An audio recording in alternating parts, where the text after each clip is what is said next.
Hi hello welcome to iView entertainments. మన దేశం సంస్కృతి సాంప్రదాయాలకు పెట్టింది పేరు. మన సనాతనమైన భారతదేశంలో ఎన్నో దేవాలయాలు ఉన్నాయి. ప్రతి దేవాలయంలో ఎన్నో వింతలు ప్రత్యేకతలు ఉన్నాయి. కొన్ని దేవాలయాల్లోని వింతలు ఇప్పటికీ గుర్తించలేకపోతున్నారు. అలాంటి గొప్ప మరియు ప్రత్యేక ఆలయాల్లో కోణార్క్ దేవాలయం ఒకటి. ఈ ఆలయానికి సంబంధించి మరిన్ని విషయాలను ఈ వీడియోలో తెలుసుకుందాం.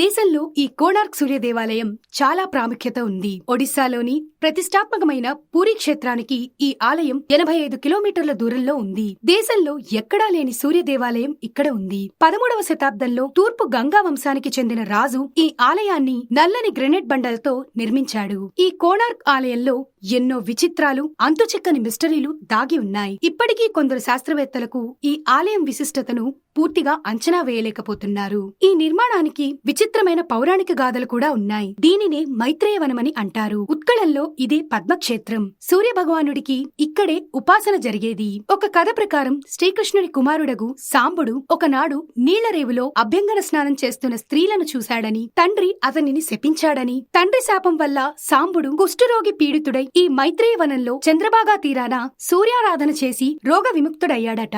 ఆ పవిత్రతను బట్టి సాంబుడు సూర్య ప్రతిమను స్థాపించి ఈ మందిరాన్ని కట్టించాడట. మరొక కథ పద్మపురాణంలో ఉంది. స్వయంగా సూర్య భగవానుడే ఇచ్చట తపస్సు చేశాడని, అందుకే ఈ మందిరానికి పవిత్రత కలిగిందని అంటారు. 12 ఏళ్ల పాటు 12 మంది శిల్పులు కష్టపడి నిర్మించిన ఆలయం కోణార్క్ దేవాలయం.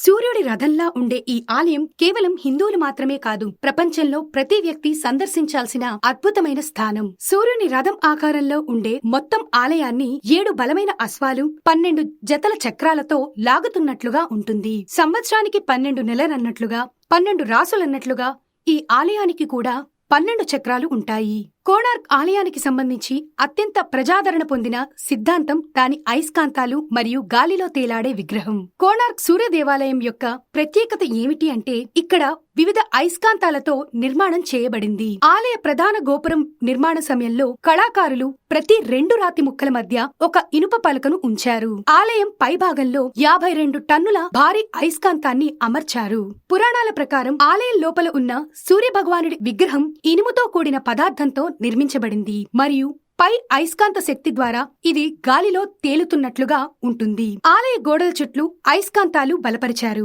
ప్రధాన ఆలయం మరియు సూర్య భగవానుడి స్థానం తీరం నుండి సూర్యుని యొక్క మొదటి కిరణం నాట్య మందిర్ను దాటి అదే విధంగా కిరీటం వద్ద ఉన్న వజ్రం నుండి పడి ప్రతిబింబించే విధంగా అమర్చబడి ఉంటుంది. ఆలయంపై పద్మం, కలశం అద్భుతంగా చెక్కబడి ఉంటాయి. ఖజురహో ఆలయంపై ఉన్నట్లుగా ఇక్కడ కూడా శృంగారానికి సంబంధించిన శిల్పాలు ఉంటాయి. ఈ ఆలయం ఉన్న సముద్రం ఇసుక బంగారు రంగులో ఉంటుంది. ఆలయం చక్రాలపై పడే సూర్య కిరణాల ఆధారంగా టైం ఎంతవుతోంది అని అక్కడ స్థానికులు చెప్పగలరు. సూర్య పరిభ్రమణాన్ని చూపించే విధంగా ఈ చక్రాలు చెక్కబడ్డం ఓ గొప్ప విశేషం.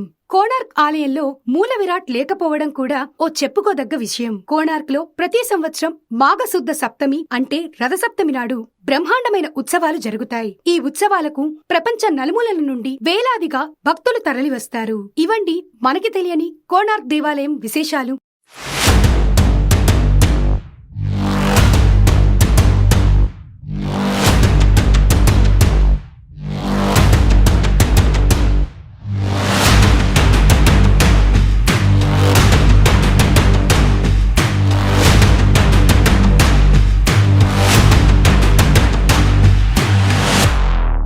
ఇటువంటి మరెన్నో విశేషాలను తెలుసుకోవడానికి please like, share, comment and subscribe to iView entertainments.